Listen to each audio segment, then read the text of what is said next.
Disons que la ville et les routes que ces monstres construisent risquent éventuellement de précipiter l'attaque des anges. Ah, je les avais oubliés, ceux-là. Alors les anges sont sur le point d'agir, c'est ça? Oui. Si nous laissons cette ville continuer à se développer à son rythme actuel, ils finiront sans doute par intervenir. Ce serait bien embêtant. Au commencement de l'univers de Tensura, tout commence avec Veldanava, le dieu créateur, une entité d'une puissance infinie qui tisse les fils du destin pour donner forme à un monde régi par un équilibre cosmique d'une précision absolue. Dans sa vision grandiose, Veldanava donne vie à l'esprit supérieur de la lumière, une essence éblouissante de pureté et de perfection.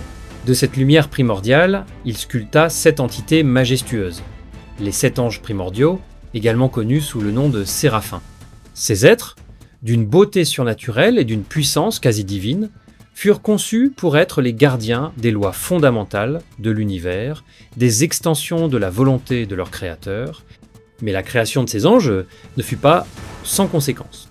Comme une ombre répondante à la lumière, l'esprit supérieur des ténèbres surgit en réaction, donnant naissance aux 7 démons primordiaux, les 7 couleurs primordiales, des entités aussi puissantes que leurs homologues angéliques, mais débordant d'une individualité vibrante et indomptable.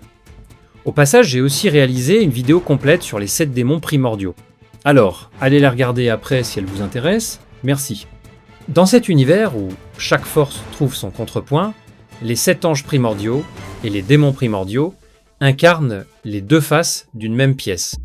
Les anges, classés comme des anges dans le système de l'univers, représentent l'ordre, la pureté, la stabilité. Leur essence est presque mécanique, dépourvue d'ego, comme des instruments divins exécutant les ordres sans questionnement. A l'inverse, les démons primordiaux, catégorisés comme démons, sont des tourbillons de personnalité, des êtres définis par leur volonté farouche et leur soif de liberté. Cette dualité n'est pas un simple caprice de l'univers, elle est le fruit d'un système conçu par Veldanava pour maintenir un équilibre parfait où la lumière et les ténèbres, l'ordre et le chaos, dansent en harmonie. Les 7 anges primordiaux, bien que dotés d'une puissance colossale, souffrent d'une faiblesse singulière, leur absence quasi totale de conscience individuelle, ou d'ego, si vous voulez. Leur nature les rend semblables à des coquilles vides, des réceptacles de la volonté divine qui ne vibrent d'aucune ambition personnelle. Cette fragilité est illustrée de manière frappante dans une scène mémorable de l'œuvre. Lors d'une tentative d'incarnation dans des corps humains préparés comme réceptacles, 8 anges furent invoqués, mais 4 d'entre eux furent submergés par la volonté des esprits humains qu'ils devaient posséder. Parmi ces derniers, une simple lycéenne, dénuée de toute compétence martiale, parvint à dominer un ange, un exploit qui souligne l'incroyable fragilité de leur identité. Même Cornu, un subordonné de l'ange des origines Feldway, membre des Septanges, succomba à une possession humaine, perdant toute trace de son essence originelle. Ces événements révèlent que les anges, loin d'être nés avec une identité propre, n'ont acquis une forme d'ego qu'au fil de millénaires, un processus parfois qualifié de dégénérescence ou de chute. Leur pureté immaculée, si elle est impressionnante, les rend paradoxalement fades, presque ennuyeux dans leur perfection.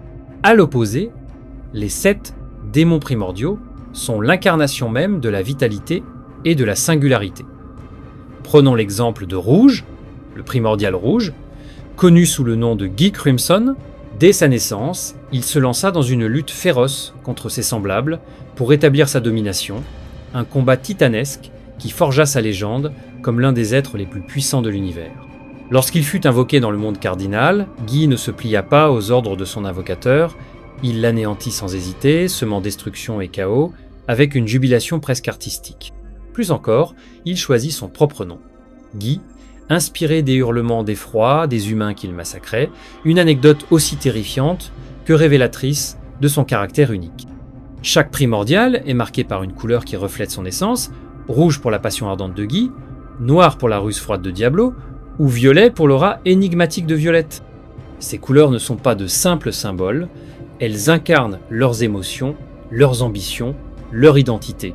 Cette opposition entre anges et démons s'inscrit dans une logique plus vaste, l'équilibre cosmique. Petite anecdote. Vous êtes-vous déjà demandé pourquoi Diablo, lorsqu'il parle de Testarossa, y ajoute toujours une pointe de respect, soulignant ainsi sa puissance? En réalité, Diablo respecte Testarossa parce qu'elle est née avant lui. Oui, Diablo fut le 3e primordial à apparaître, après Guy et Testarossa. Pourtant, il n'éprouve aucun respect particulier pour Guy, me direz-vous. Eh bien ça... Donc voilà pourquoi il parle toujours de Testarossa, avec respect. Les anges, avec leur blancheur immaculée, représentent une pureté dénuée de personnalité, une toile vierge. Les démons primordiaux, avec leurs couleurs éclatantes, sont des explosions de caractère, des êtres qui peignent le monde de leurs désirs et de leurs actions. Cette dualité n'est pas accidentelle, mais inévitable, un rouage essentiel du système de Veldanava. Les anges correspondent aux 7 anges primordiaux, tandis que les démons, les 7 couleurs primordiales, sont leur pendant parfait. Cette relation s'étend même aux autres habitants du monde. Les magines, ces monstres doués d'intelligence et d'ego, contrastent avec les anges dépourvus de volonté, tandis que les humains, par leurs innovations et leur ambition, bouleversent l'ordre établi.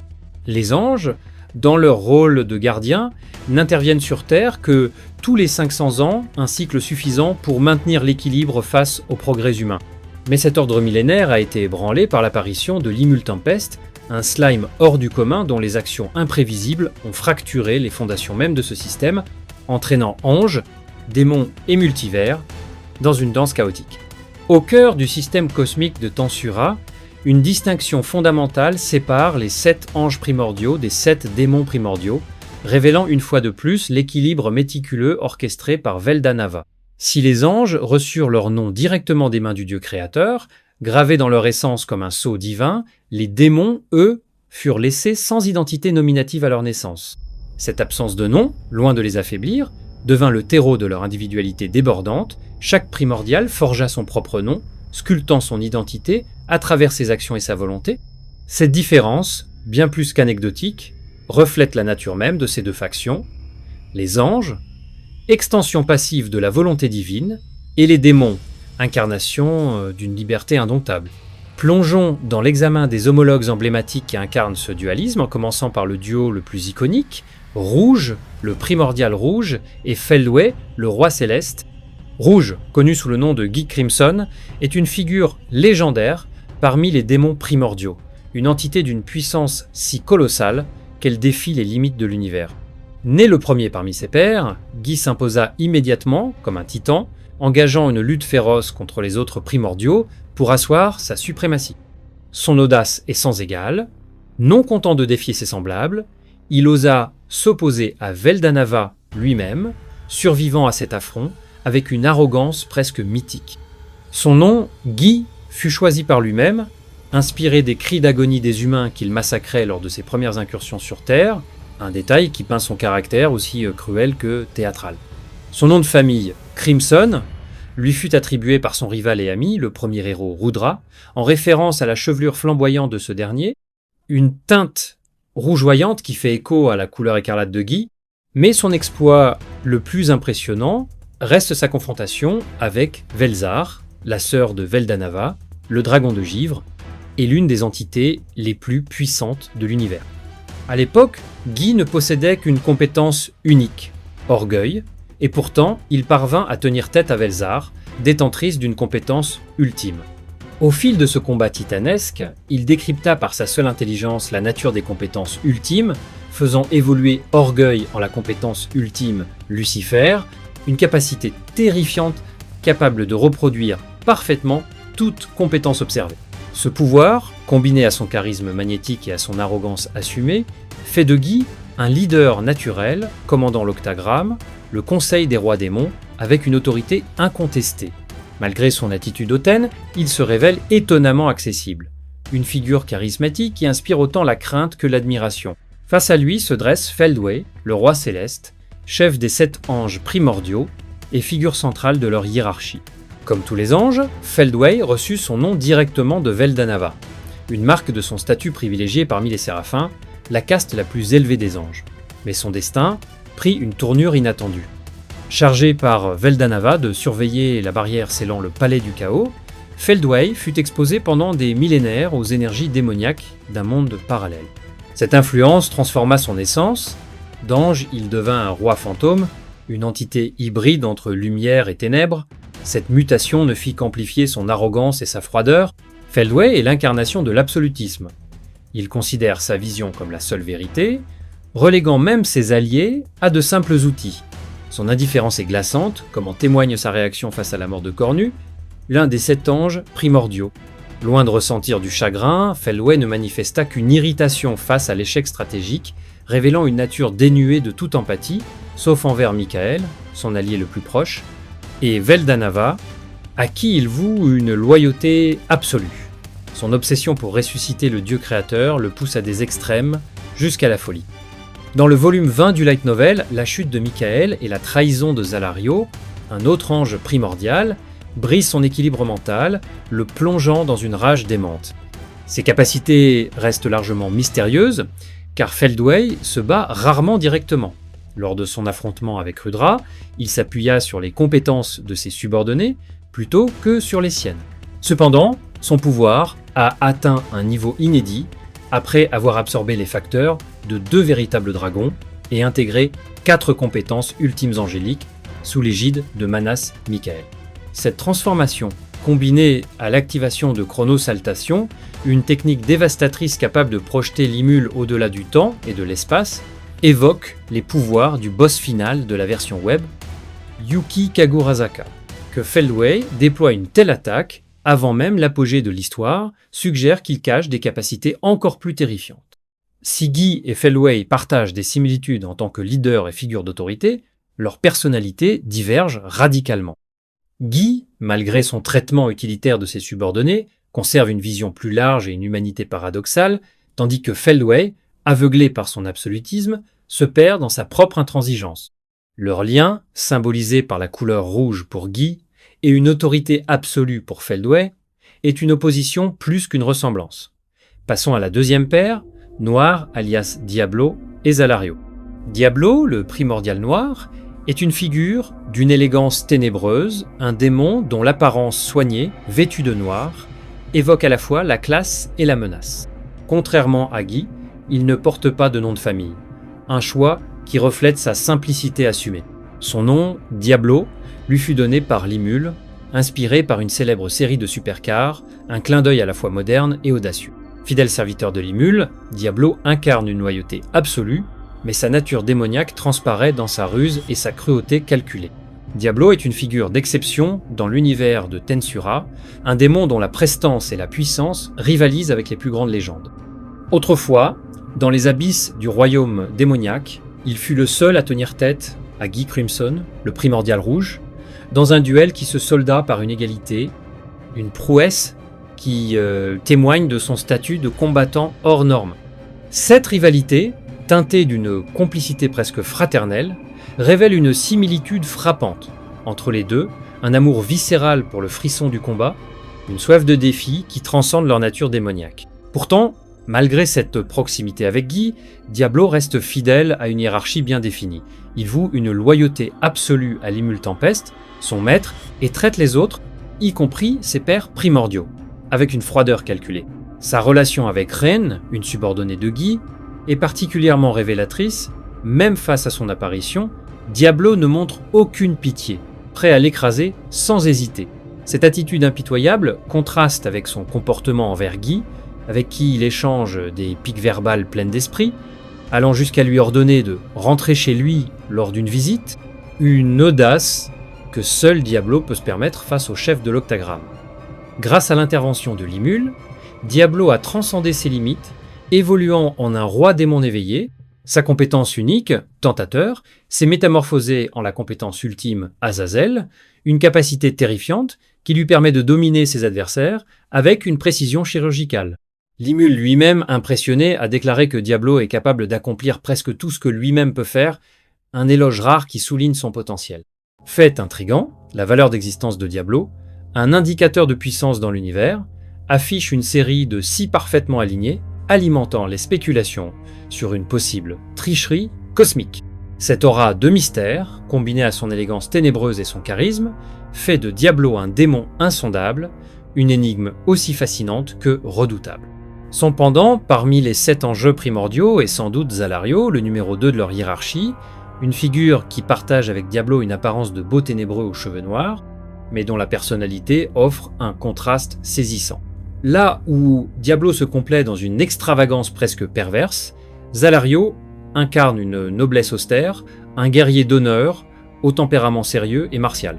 Comme Feldway, Zalario fut envoyé dans un monde parallèle pour surveiller la barrière du Palais du Chaos, où il affronta des hordes d'insectares, des créatures démoniaques. Cette exposition prolongée aux énergies infernales transforma son essence, faisant de lui un commandant fantôme, une évolution similaire à celle de Feldway. Avec une valeur d'existence dépassant les 30 millions, comparable à celle des véritables dragons, Zalario est une force à ne pas sous-estimer. Son intelligence tactique et sa discipline en font un adversaire redoutable, loin du stéréotype du guerrier impulsif. Il possède la compétence ultime angélique, Israfil, mais son destin fut marqué par une ironie cruelle. Lors d'une incarnation dans un corps humain, préparé comme réceptacle, il tombe sous le contrôle de la compétence ultime, domination ultime, contrôlée par Manas Michael. Cette domination, imposée contre sa volonté, mit à rude épreuve sa fierté de guerrier. Pourtant, Zalario, fidèle à son esprit indomptable, entreprit de briser cette emprise par sa seule force mentale, approchant de la libération. C'est alors que Ciel, le mana de Limul, intervint de manière inattendue. Avec sa compétence signature Altération, Ciel trancha le circuit de domination de Michael et transforma Israfil en une nouvelle compétence ultime, Métis, capable de manipuler librement toute matière ou onde dans un espace donné, à l'exception des particules d'information ou de poussière stellaire. Cette intervention, aussi soudaine que magistrale, laissa Zalario, pourtant habitué à des millénaires de batailles profondément ébranlé, fidèle à son stoïcisme, il contint son trouble, prouvant une fois de plus sa maîtrise de soi. Cependant, l'histoire de Zalario prend une tournure dramatique avec sa rébellion contre Feldway, déçu par la dérive de ce dernier, qui, après la chute de Michael et l'échec de la résurrection de Veldanava, cherchait à détruire le monde, Zalario refusa de suivre cette voie insensée. Pour lui, impliquer des innocents dans une quête de mort était inacceptable, une trahison des idéaux qu'il défendait. Cette dissension marqua son soulèvement, un acte de défi contre l'autorité de Feldway. Passons à la troisième paire, Blanche, alias Testarossa, et Obera.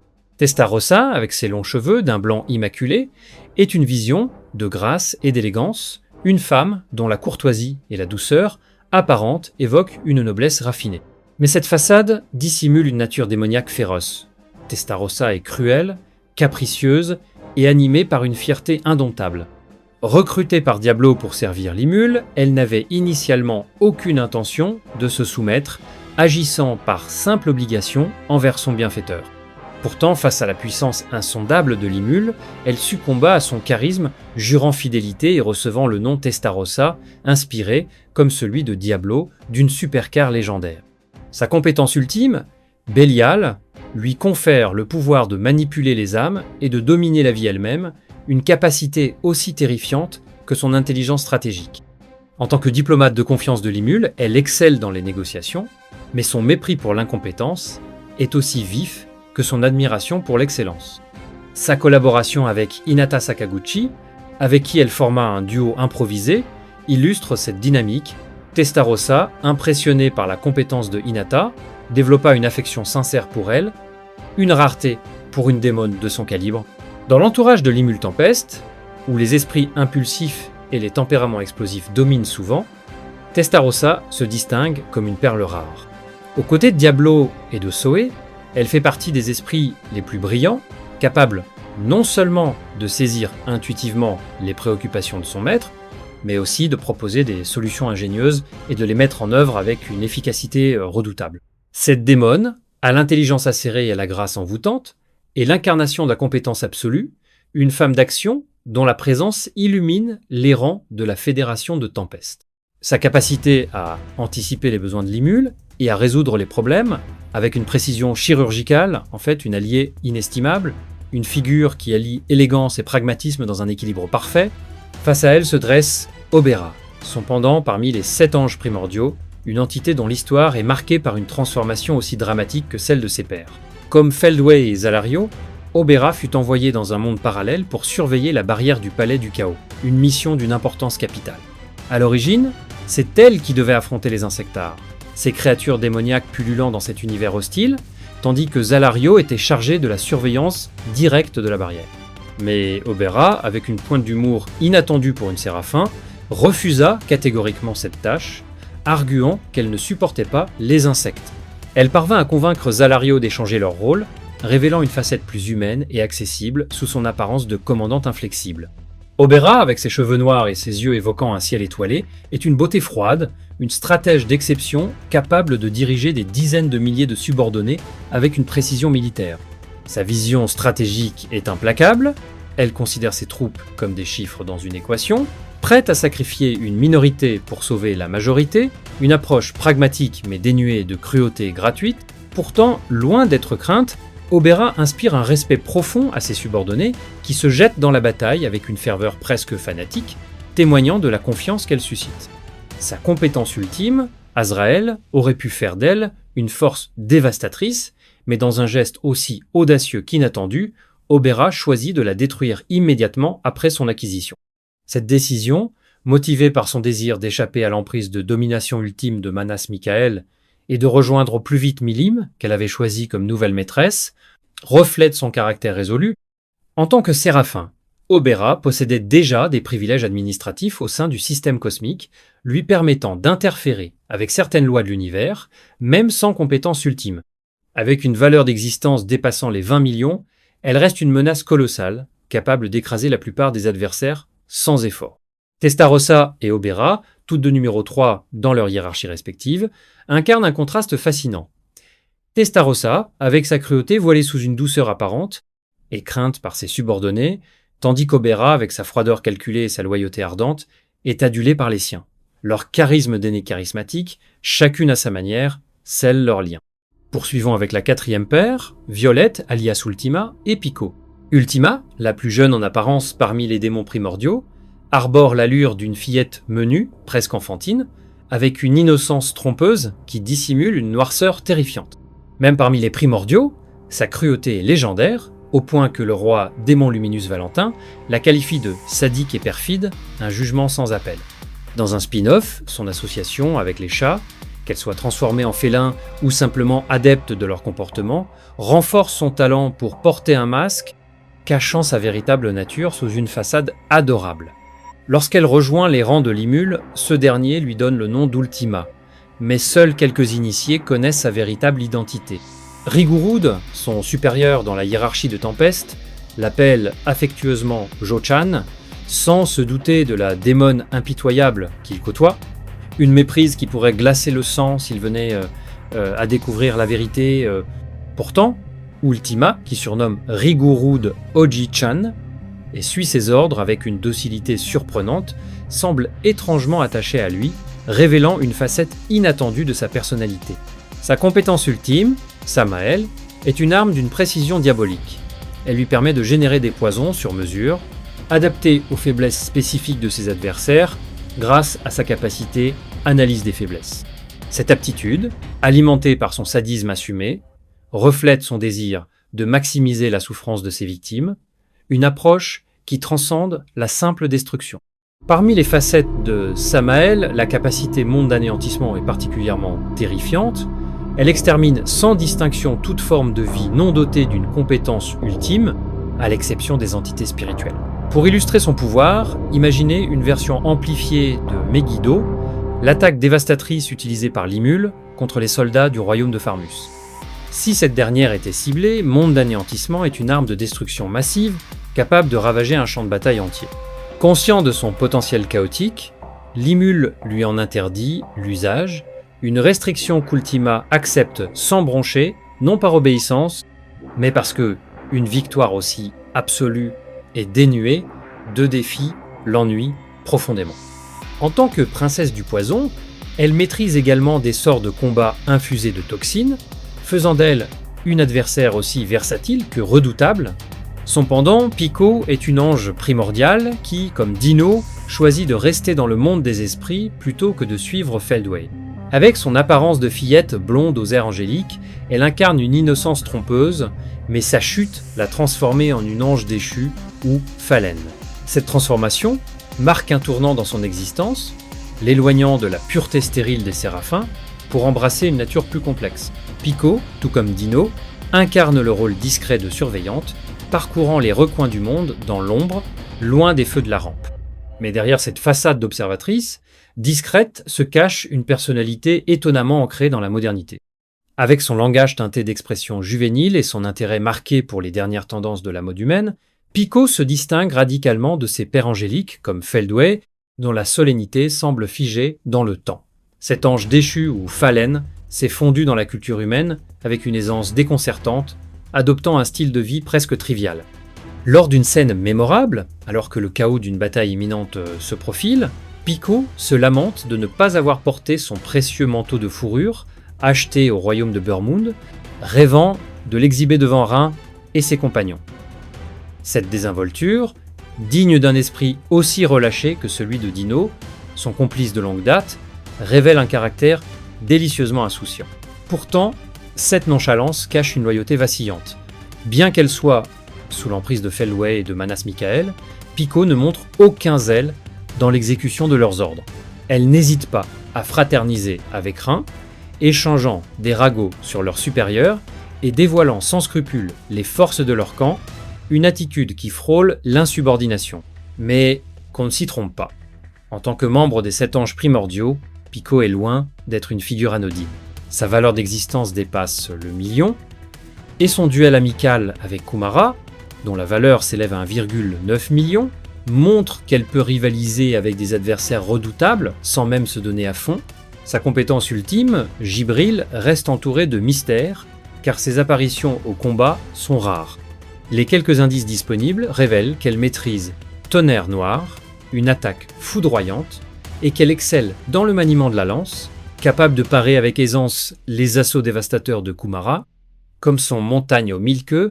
Dans la version web, Pico déploie également Jugement Céleste, une technique qui retourne contre l'ennemi l'ensemble des dommages qu'il a infligés sous forme de secousses sismiques.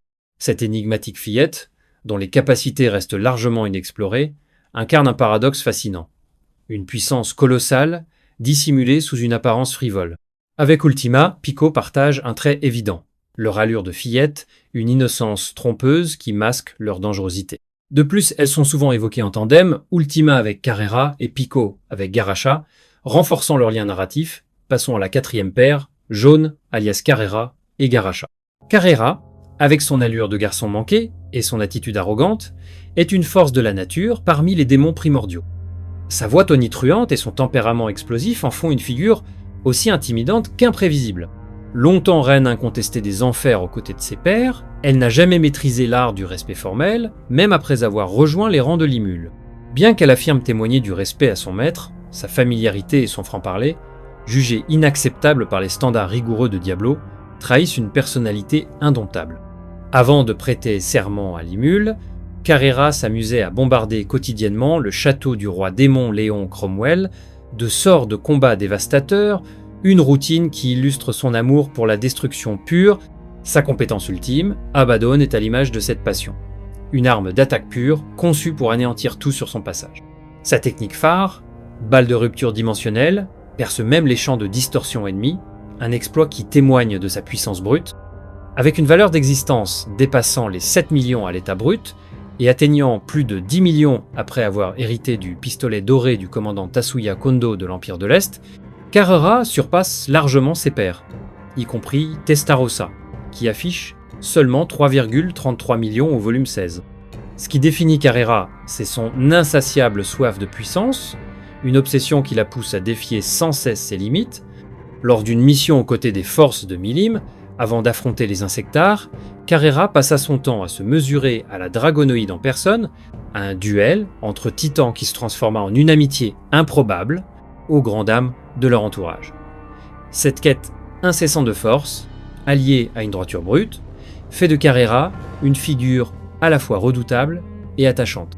Son pendant, Garacha, est une ange déchue qui, comme Pico et Dino, choisit de rester dans le monde des esprits pour jouer les surveillants. Avec son physique musclé et son allure sauvage, Garacha contraste avec l'élégance angélique de ses origines. Son langage, marqué par des tournures familières comme Atai pour je ou Anta pour tu, évoque une guerrière des rues plutôt qu'une séraphin. Cette transformation en Fallen, partagée avec Pico et Dino, semble être le fruit de leur longue immersion dans le monde cardinal, peut être influencée par Dino ou par la propre nature rebelle de Garacha. Malgré son apparence bourrue, elle n'est pas insensible aux plaisirs humains. Elle s'enthousiasme pour le manteau de fourrure de Pico et commente avec enthousiasme les boutiques à la mode, révélant un intérêt pour la culture contemporaine.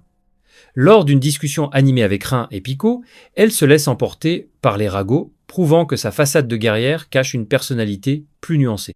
Parmi les trois déchus, Garacha se distingue par son sérieux relatif, endossant le rôle de l'élément stable face à l'insouciance de Dino et à la frivolité de Pico. Sa compétence ultime, Agnelle, reste mystérieuse, faute de scènes de combat détaillées, mais sa valeur d'existence et son statut d'ange primordial garantissent une puissance colossale. Garacha, avec son style de combat classique mêlant épée longue et bouclier rond, incarne une approche directe et sans fioriture, une guerrière dont la puissance brute s'exprime dans une simplicité efficace. Cette rudesse dans la bataille reflète une similitude frappante avec Carrera, sa contrepartie démoniaque. Toutes deux partagent une énergie brute, une approche sans détour du combat, qui les rend à la fois imprévisibles et redoutables. Leur langage, teinté d'une familiarité presque arrogante et d'un mépris pour les convenances, renforce ce parallèle. Ni l'une ni l'autre ne s'embarrasse de politesse, préférant une franchise abrupte qui frôle parfois l'insolence. Cette attitude, alliée à leur nature de chevalières solitaires, fait d'elles des figures à part, unies par une aura de sauvagerie maîtrisée. Poursuivons avec la cinquième paire. Blue, alias Rin, et Dino. Rin, une démone aux cheveux d'un bleu éclatant, fut invoquée par Guy Crimson, qui lui donna son nom en écho à la pluie sanglante qui tombait ce jour-là. Sa personnalité, aussi complexe qu'explosive, la place parmi les figures les plus imprévisibles de l'univers. Dotée d'un tempérament capricieux, elle est capable de passer de la provocation espiègle à une destructivité débridée en un instant, ce qui en fait l'une des entités les plus dangereuses à côtoyer. Bien que l'existence d'une compétence ultime chez Rin reste incertaine, son évolution éveillée, facilitée par l'aide de Limul, suggère qu'elle pourrait avoir atteint ce niveau de puissance. Ses capacités, bien que partiellement dévoilées, témoignent de son potentiel dévastateur.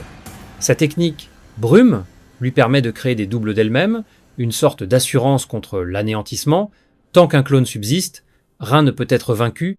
Une autre de ses armes, le sort stratégique, Souffle glacial, est une magie de destruction massive capable de geler tout dans un rayon qui, lorsqu'elle se donne à fond, peut s'étendre sur 30 km. Pourtant, dans un élan typique de son excentricité, Ren a utilisé cette magie terrifiante pour sculpter des figures de glace en compagnie de Pico et Garacha, ses supposés adversaires parmi les 7 anges primordiaux, lors d'un moment de camaraderie aussi absurde qu'hilarant. Dans le spin-off La Voix du Roi Démon, Ren dévoile une autre facette de son arsenal avec canon de démolition, une attaque dévastatrice tirée d'un canon mécanique gigantesque, une arme aussi impressionnante que son caractère excentrique. Parmi les primordiaux, Rin se distingue par son imprévisibilité et son charisme chaotique, une étoile filante qui brille d'une lueur unique. En passant, elle vous demande d'aller vous abonner à notre Patreon pour nous soutenir et par la même occasion avoir un accès anticipé aux nouvelles vidéos avant les autres sur YouTube. Et elle vous demande aussi de prendre au moins un abonnement, ça aide beaucoup, merci. Son pendant, Dino, membre des 7 anges primordiaux et de l'Octagramme, est une figure tout aussi singulière. Contrairement à Feldway ou Zalario, Dino n'a jamais quitté le monde central pour rejoindre les mondes parallèles, restant un séraphin jusqu'à sa chute en ange déchu ou Fallen. Cette transformation, qu'il attribue à diverses circonstances dont nous aborderons dans une autre vidéo, reflète son attitude désinvolte face aux responsabilités. Chargé par Veldanava de surveiller le monde cardinal, Dino avait pour mission d'observer l'équilibre entre les rois démons et les héros, veillant à ce que l'humanité ne sombre pas dans l'extinction. Mais, fidèle à sa nature, il transforma cette tâche en une opportunité de briller. En devenant lui-même un roi démon, il attira l'attention sur lui, permettant à Pico et Garacha d'opérer dans l'ombre. Avec la disparition de Veldanava, Dino s'abandonna à une vie de paresse et de débauche, vivant comme un roi démon libre de toute contrainte. Cette nonchalance qui frôle l'incompétence lui vaut des critiques acerbes de Limul, qui le considère comme plus problématique qu'un ennemi compétent. Pourtant, derrière cette façade de fainéantise, Dino cache une humanité attachée à ses alliés, perçu par Limul plus comme un camarade qu'un adversaire. Ses compétences ultimes, Belphégor et Astarte, révèlent l'étendue de son pouvoir. La première manipule l'esprit, influençant le sommeil et la connaissance, tandis que la seconde lui permet de créer de nouvelles capacités à volonté. Équipé de l'arme divine Gungnir, Dino peut déployer une puissance impressionnante, contrastant avec son attitude décontractée. Pourtant, il reste vulnérable face à des adversaires comme Beretta, Apito ou Zégion, qui exploitent ces moments d'inattention, faisant de lui un personnage aussi attachant que frustrant. Rhin et Dino partagent une ressemblance presque comique. Leur nature chaotique, leur tendance à la paresse et leur aversion pour les conventions. Leur relation est marquée par une sorte de haine fraternelle. Lorsqu'ils se croisent, Rhin reproche à Dino son manque de sérieux, ce à quoi il rétorque qu'elle n'est pas mieux placée pour le juger.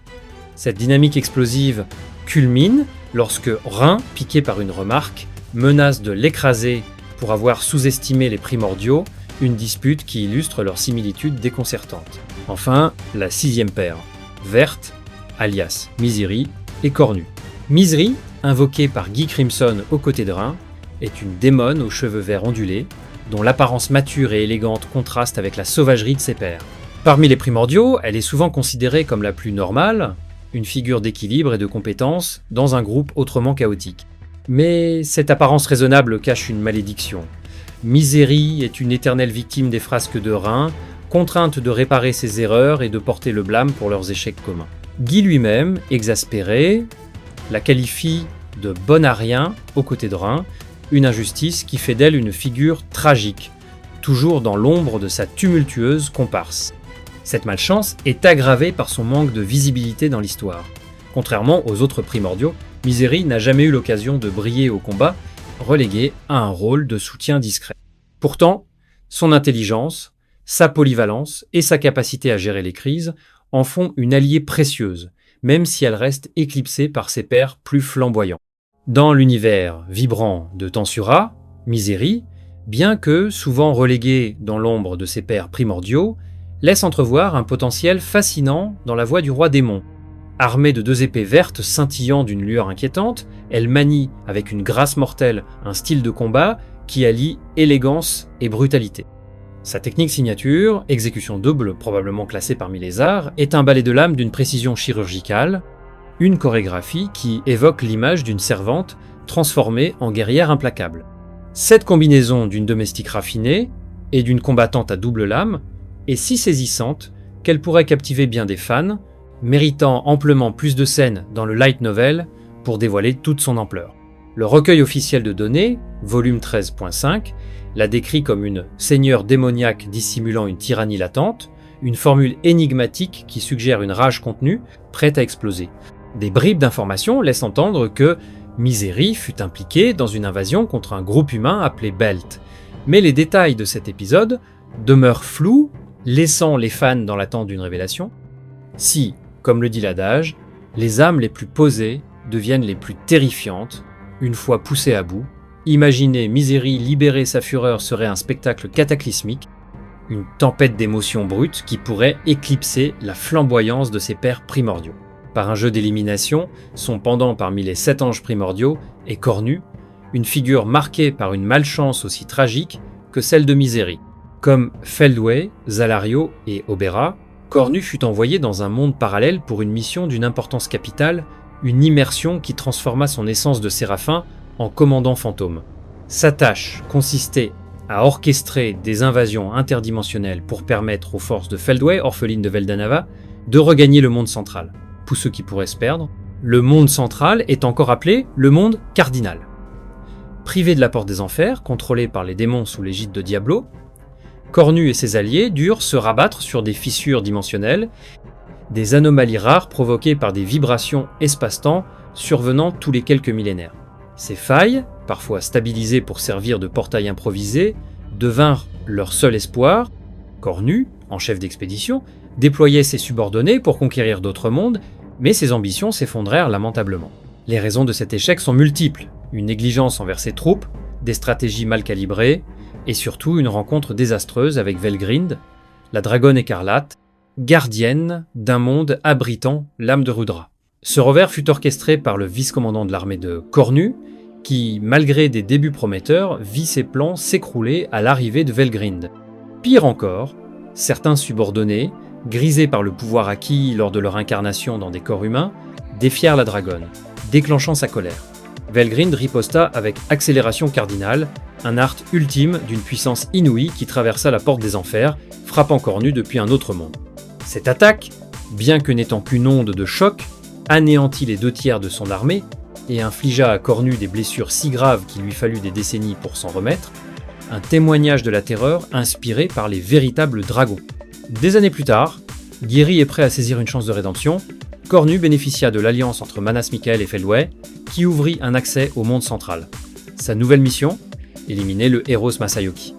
Mais la malchance, fidèle compagne, le poursuivit. Marqué par son précédent échec, Cornu adopta une prudence excessive, observant Masayoki de loin alors que ce dernier s'entourait d'alliés redoutables. Bien qu'il parvint à pousser Masayoki dans une situation désespérée, l'intervention de Velgrind, revenu de sa quête pour collecter l'âme de Rudra, bouleversa tout. Cornu, déjà fragilisé par ses échecs passés, manquait cruellement de l'assurance nécessaire pour mener à bien sa mission contre Masayoki. Sa prudence excessive, fruit d'un traumatisme encore vivace, le rendit hésitant, incapable de frapper rapidement. Pourtant, il parvint à acculer le Héros dans une situation critique, un moment où la victoire semblait à portée de main, mais le destin, impitoyable, lui réserva une nouvelle déconvenue. Ignorant que Velgrind, la dragonne écarlate, s'était libérée de l'emprise de Manas Mikael, Cornu commit une erreur fatale en s'immisçant dans son affrontement avec Masayoki. Pire encore, il osa ordonner la mort du Héros. Un affront qui toucha une corde sensible chez Velgrind, dont la loyauté envers Rudra et Masayoki était inébranlable. Cette provocation déclencha une réponse d'une violence inouïe.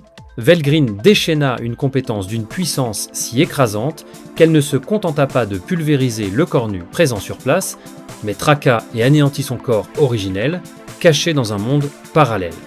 Cette destruction totale, qui transcenda les dimensions, marqua la fin définitive de Cornu, une disparition sans retour.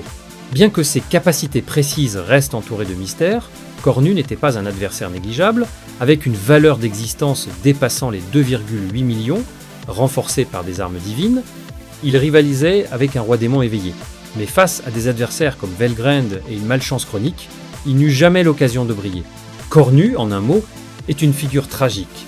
Un géant foudroyé par un destin impitoyable et des choix malencontreux. Misery et Cornu, malgré leurs puissances respectives, partagent un sort peu enviable, celui d'être éclipsés par leur père, relégués à des rôles secondaires dans l'immense fresque de Tensura. Leur manque de moments marquants dans l'histoire, combiné à une propension à subir les conséquences des erreurs d'autrui, les unit dans une forme de malédiction narrative. Misery, éternellement condamné à réparer les frasques de rein, et Cornu, victime répétée des colères de Velgrind, incarnent une malchance qui contraste cruellement avec leur potentiel. Cette similitude, presque ironique, fait d'eux des figures à la fois fascinantes et frustrantes, des ombres dans un monde dominé par des étoiles plus éclatantes. Plongeons maintenant plus profondément dans les événements mystérieux qui ont donné naissance à une toute nouvelle race, celle des fantômes et des anges déchus. Ce que beaucoup ignorent, c'est que certains anges primordiaux, après avoir subi de profonds bouleversements, ont cessé d'être ce qu'ils étaient autrefois pour devenir autre chose. Quelque chose de totalement inédit. Oui, vous avez bien entendu. Ces anciens anges, désormais transformés en phantoms, ne sont pas de simples variantes, mais une race à part entière. Une race aussi singulière et fondamentale que les insectares, les véritables dragons ou encore les hommes lézards. Vous réalisez ce que cela signifie ? C'est un changement d'échelle, une transformation au niveau génétique qui redéfinit les lois mêmes de l'univers de Tensura. Et ce n'est que le début. Alors sans plus attendre, poursuivons notre exploration des mystères enfouis de cet incroyable univers. L'essence des anges, tissée de lumière et d'énergie cosmique, incarnait l'harmonie absolue, et leur existence même était un chant dédié à l'ordre universel. Veldanava, dans son infinie sagesse, leur attribua des noms, un acte qui transcenda leur nature originelle pour les élever au rang de divinités mineures, connus sous le nom des 7 anges primordiaux. Ces êtres, d'une puissance surpassant même celle d'un roi démon éveillé, devinrent les gardiens des équilibres cosmiques, les exécutants des volontés de leur créateur.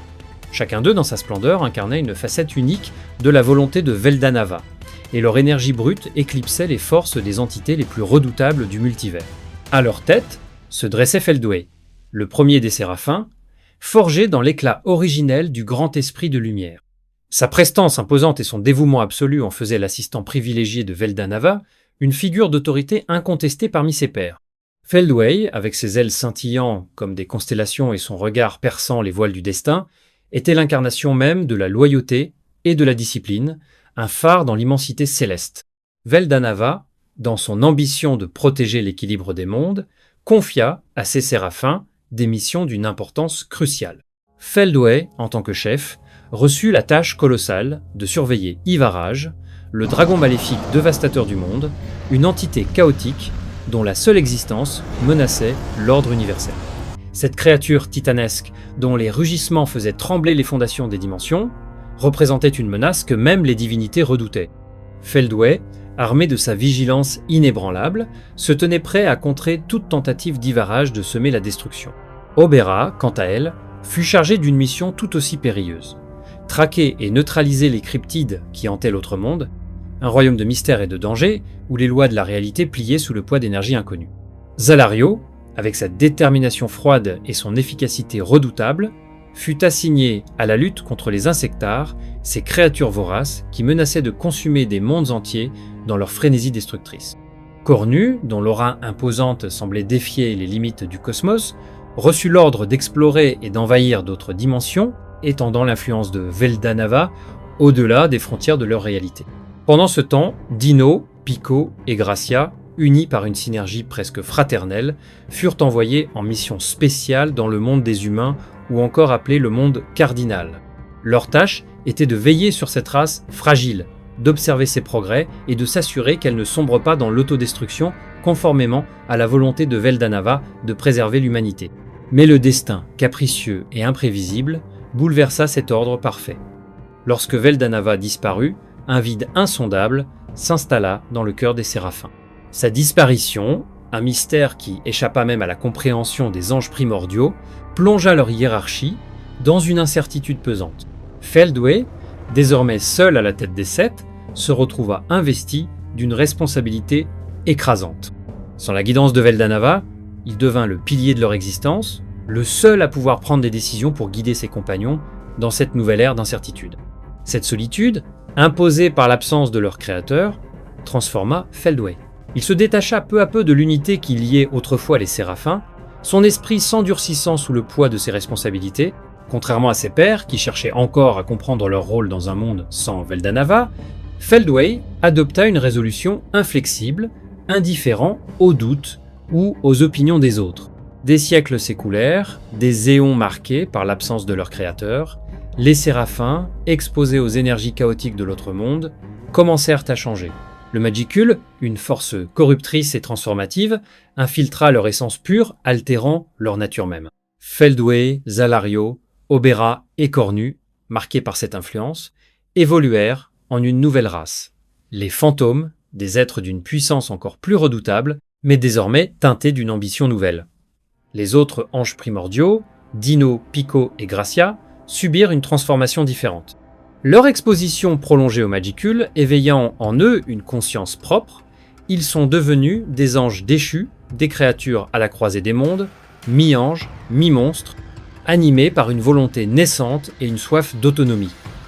Feldway, désormais roi des fantômes, s'éleva au-dessus de ses anciens compagnons, son autorité renforcée par sa nouvelle forme. Sous son commandement se rangèrent 3 commandants fantômes, Zalario, Obera et Cornu, chacun portant les stigmates de leur transformation, mais au fond de son être, une colère sourde grondait. La disparition de Veldanava, qu'il percevait comme une trahison cosmique, alimenta en lui un désir ardent de remodeler le monde selon sa propre vision. Dans l'immensité désolée de son existence transformée, Feldway, désormais roi des fantômes, portait en lui une solitude abyssale, un vide que nul ne pouvait combler. Aucun être, dans l'infini des mondes, ne semblait capable de comprendre la tourmente qui rongeait son âme, ni d'apaiser la douleur laissée par l'absence de Veldanava, son créateur bien-aimé. Cette blessure, gravée dans son essence même, devint le moteur d'une résolution inflexible. Abandonnant la mission originelle que Veldanava lui avait confiée, Feldway jura de ramener son maître à la vie, quel qu'en soit le prix. La surveillance d'Ivarage, le dragon maléfique dévastateur du monde, et la protection de l'ordre cosmique perdirent toute importance face à cette obsession. Pourtant, dans l'ombre de sa quête solitaire, un nouvel acteur émergea, un être inattendu qui allait bouleverser son destin. Michael. Michael, à l'origine, n'était qu'une compétence, une entité abstraite façonnée par Veldanava, sous le nom de roi de la justice Michael. Une compétence ultime d'une puissance incommensurable. Créée pour servir les desseins du dragon stellaire, cette compétence fut offerte à Rudra, le disciple de Veldanava, un homme ambitieux chargé d'unifier le monde sous une bannière de paix. Mais la puissance de roi de la justice Michael dépassait de loin ce qu'un mortel, même aussi talentueux que Rudra, pouvait maîtriser. Incapable de supporter le fardeau de cette force écrasante, Rudra fut contraint de se réincarner à maintes reprises, son âme traversant les cycles du temps dans une lutte désespérée pour dompter cette compétence. Au fil des réincarnations, un phénomène inattendu se produisit. Roi de la justice Michael, nourri par l'énergie et les expériences de Rudra, développa une conscience propre, autrement dit un ego. De simple outil, il devint une entité autonome, dotée d'un ego et d'une volonté, adoptant un caractère de domination. Lorsque Rudra disparut, consumé par son combat intérieur contre Michael, ce dernier, désormais libre, choisit de se tourner vers Feldway. Entre Feldway et Michael naquit une alliance forgée dans une compréhension mutuelle, une résonance profonde entre deux êtres marqués par la perte de Veldanava, Michael ayant saisi l'ampleur du désespoir de Feldway, ainsi que son propre désespoir, devint son allié le plus fidèle, partageant son ambition de ressusciter leur créateur. Cette camaraderie, rare et précieuse, donna à Feldway un nouveau souffle, un compagnon capable de supporter le poids de ses aspirations. Avec la disparition de Rudra, Feldway revendiqua la propriété de roi de la justice Michael, une compétence ultime dont la puissance surpassait toutes les autres du système angélique. Cette compétence, capable de dominer les porteurs d'autres compétences angéliques et d'utiliser leurs capacités à sa guise, devint l'arme ultime de Feldway dans sa quête pour défier le destin. Pendant ce temps, les autres anges primordiaux suivaient leur propre chemin, transformés par les énergies du magicule et l'éveil de leur conscience.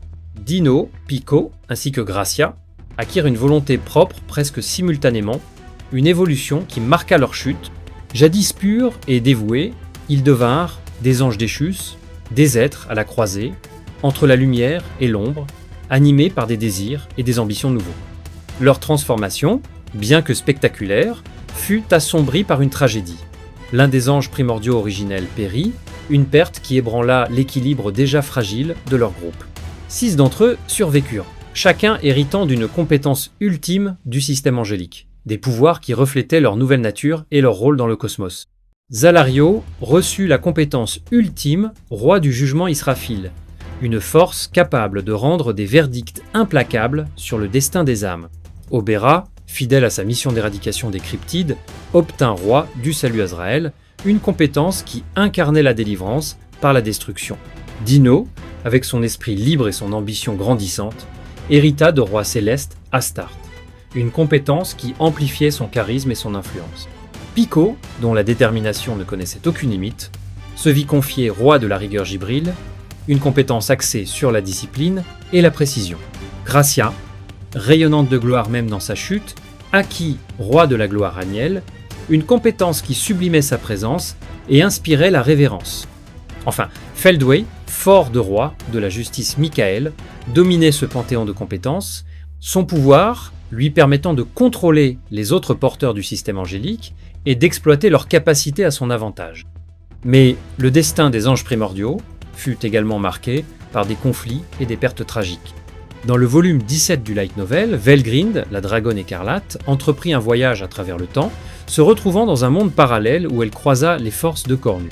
Dans un affrontement dévastateur, elle utilisa l'accélération cardinale pour anéantir Pulcinella, un subordonné de Cornu. Cette attaque, d'une puissance cataclysmique, détruisit également une porte dimensionnelle, provoquant la mort de nombreux individus de l'autre côté et blessant gravement Cornu. Ce moment, d'une intensité dramatique, révéla une vérité troublante. Le volume 16, qui semblait antérieur, dépeignait en réalité un futur où Cornu, ayant perdu toutes ses troupes, était rongé par le désir de ne plus jamais décevoir Feldway. Hélas, son destin était scellé. Velgrind, déjà responsable de ses blessures dans l'autre univers, le terrassa définitivement dans le volume 16, réduisant les anges primordiaux à 6. La mort de Cornu, un pilier de la vision de Feldway, renforça la détermination du roi des fantômes à poursuivre sa quête, coûte que coûte.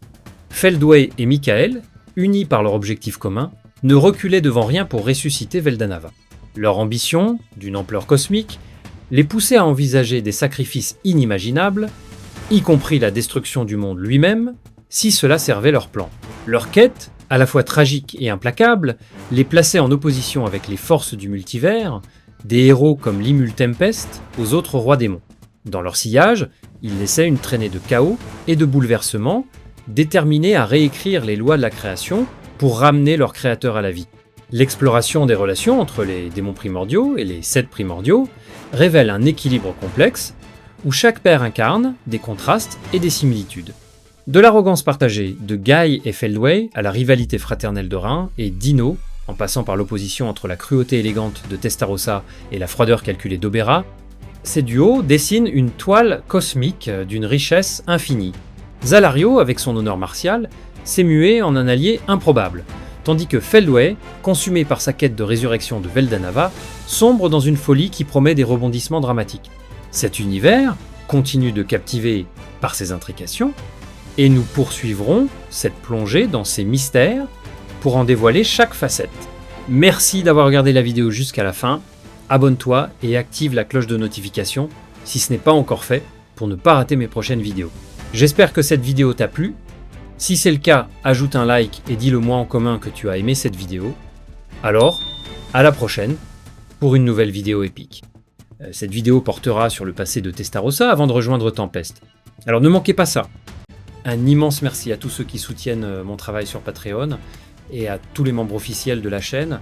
Votre soutien est précieux et m'aide énormément à continuer ce que je fais avec passion. Dédicace spéciale à Benny Kwasi et Ligue 1 Slager. Abonnez au niveau dédicace, un énorme merci à vous pour votre fidélité.